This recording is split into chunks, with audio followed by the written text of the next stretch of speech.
देखिएगा, आज हम नगीन प्रकाशन से साझेदारी खाते आधारभूत सिद्धांत के क्वेश्चन नंबर 6B को हल करेंगे।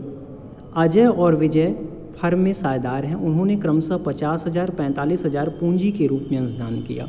अजय का ऋण 8,000 है, जिस पर 9% वार्षिक दर से ब्याज दिया जाता है। प्रत्येक साझेदार को 3,000 वार्षिक वेतन दिया जाता है और आहरण पर 15% वार्षिक ब्याज दिया जाता है। 31 मार्च 2005 को समाप्त होने वाले वर्ष में व्यापारिक लाभ 30,000 हुआ। साझेदार के आहरण दिए गए हैं। 30/6/2004 को अजय के 750, विजय के 600। 30/9/2004 को अजय के 1350, विजय के 720। ठीक है, इसी प्रकार से कह रहा है कि प्रश्न में से आपको लाभ हानि नियोजन खाता तैयार करना है, साझेदार के चालू खाते तैयार करना है। ठीक है, तो देखिएगा, लाभ हानि नियोजन खाता बनाने के लिए हम इस तरह से प्रोफार्मा बना लेंगे। बायां पक्ष आपका डेबिट पक्ष है और दायां पक्ष आपका क्रेडिट पक्ष है, कि जो खाते का प्रोफार्मा होता है। ठीक है, देखिएगा, प्रश्न में कह रहा है कि प्रत्येक साझेदार को 3,000 वेतन प्रतिवर्ष दिया जाता है। आप चूँकि अगर किसी साझेदार को किसी प्रकार का कोई वेतन दिया जाता है तो यह फर्म के लिए व्यय है, तो इसे हम लाभ हानि नियोजन खाता के डेबिट पक्ष में रखेंगे। अजय को 3,000, विजय को 3,000, 6,000। ठीक है, इसी तरह से कह रहा है कि अजय ने 8,000 रुपये फर्म को ऋण दिया है और ऋण पर 9% ब्याज मिलना है। तो 8,000 का आप 9% ब्याज निकालेंगे तो इंटरेस्ट ऑन ड्राइंग 720 रुपये, 8 9 72। ठीक है, 8,000 का 9% 720 आ जाएगा। ठीक है, तथा वर्ष के अंत में या पिछले वर्ष का लाभ 30,000 प्रश्न में दिया हुआ है। ठीक, और कह रहा है कि साझेदारों के आहरण क्रमशः 30/6/2004 को 750 है, 30/9/2004 को 1,350 है। अजय का 31/12/2004 को 600 है, 31/3/2005 को 800 आहरण है। ठीक है, तो गुणनफल विधि से, चूंकि प्रश्न में जो आहरण है या प्रश्न में साझेदारों द्वारा किए गए आहरण की जो तिथि है वह निश्चित है। ठीक है, और अलग अलग तिथियों पर आहरण किया गया है, तो इस कंडीशन में हम गुणनफल विधि से आहरण पर ब्याज की गणना करेंगे। गुणनफल विधि से आहरण पर ब्याज की गणना कर आप 4 कॉलम बनाएंगे, डेट का, अमाउंट का, पीरियड का और एक प्रोडक्ट का। तो देखिएगा, 30/6/2004 से 750 रुपये उस दिन का आहरण है और खाता आपका 31 मार्च को बंद हो रहा है। तो 30/6 मतलब जून से आप 31 मार्च तक ब्याज देंगे। तो चूँकि 30/6 को जून आपका ख़त्म है, इसलिए हम जुलाई से गिनेंगे। जुलाई, अगस्त, सितंबर, अक्टूबर, नवंबर, दिसंबर, जनवरी, फरवरी, मार्च, टोटल आपके 9 महीने हुए। तो 9 महीने तक यह आहरण रहा। ठीक है, इसी तरह से 30/9/2004 को 1,350, 9 महीना आपका सितंबर है, सितंबर ख़त्म है।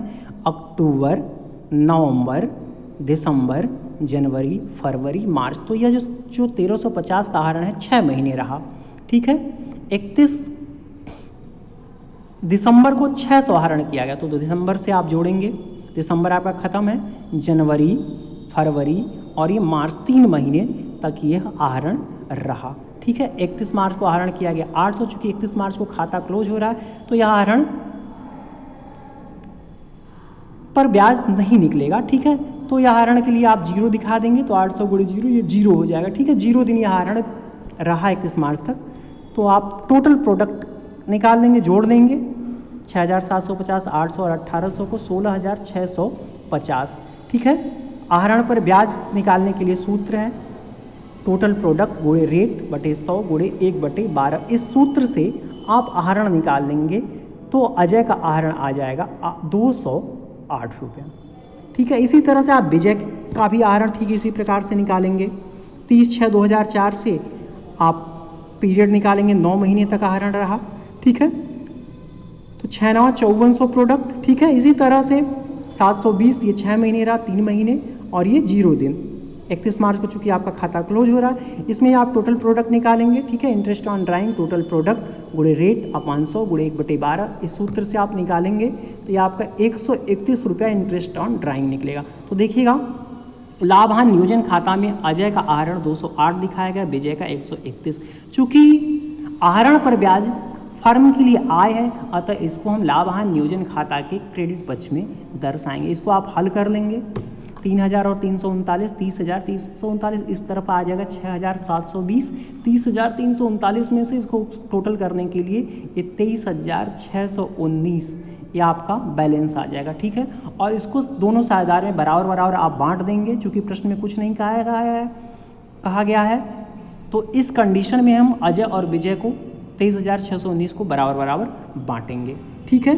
तो इस तरह से आपका लाभ हानि नियोजन खाता तैयार हुआ। आपने साझेदारों के आहरण पर ब्याज की गणना करना सीखा।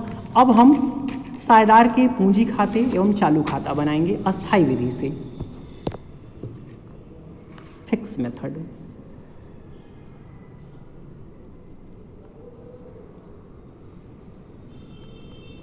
ठीक है, तो अस्थायी विधि से दो खाते बनते हैं, एक साझेदार का खाता बनेगा और साझेदार का एक चालू खाता बनेगा, ठीक है। तो साझेदार के खाते में या पार्टनर कैपिटल अकाउंट में केवल साझेदार की जो प्रारंभिक पूंजी है उसको दर्शाया जाता है और उसी को फिर क्लोज कर दिया जाता है कि बैलेंस बीडी आपका 50,000 45,000 और बैलेंस सीडी आप जब इसको हल करेंगे तो आपका ये इस तरफ बैलेंस भी आपका 50,000 और 45,000 आ जाएगा, आप इसको क्लोज कर लेंगे।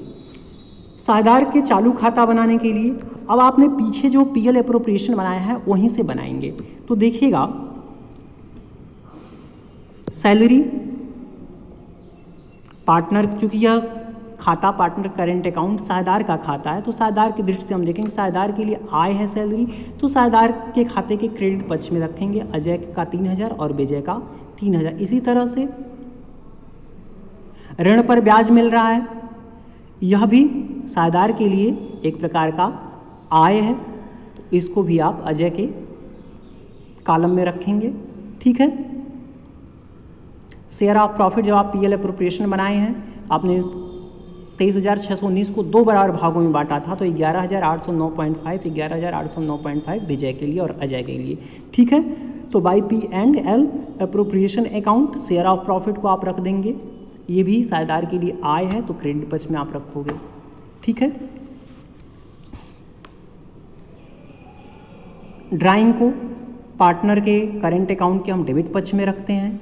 अजय के आहरण है 3,500, टोटल आहरण की आप गणना कर लेंगे, पीछे जो आहरण किए गए हैं, जैसे अजय का आहरण है आपका 750, 1,350, 600 और 800, इनको आप जोड़ लेंगे तो जोड़ने पे आपका आ जाएगा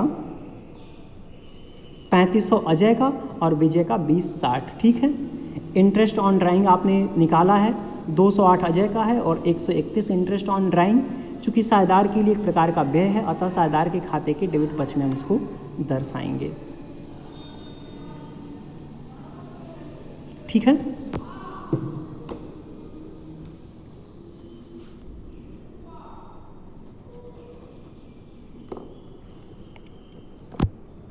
अब इसको आप हल कर लेंगे, इस तरह आप जोड़ लीजिए, 3,720 11,809.5 ये आ जाएगा आपका 15,529, 3,500 और 208 इन दोनों को जोड़ के 15,229.5 में से आप घटा देंगे, आपका बैलेंस आ जाएगा 11,821.5। ठीक इसी प्रकार से विजय का निकालने के 11,809.5 और 3,000 को आप जोड़ देंगे 14,809.5 आ जाएगा, ठीक है। इधर 2,060 और 131 को जोड़ कर के 14,809.5 में से घटा देंगे 12,618.5, ये आपका बैलेंस आ जाएगा। तो इस तरह से हम साझेदार का पूंजी खाता एवं चालू खाता तैयार करते हैं। तो आज के वीडियो में बस इतना ही।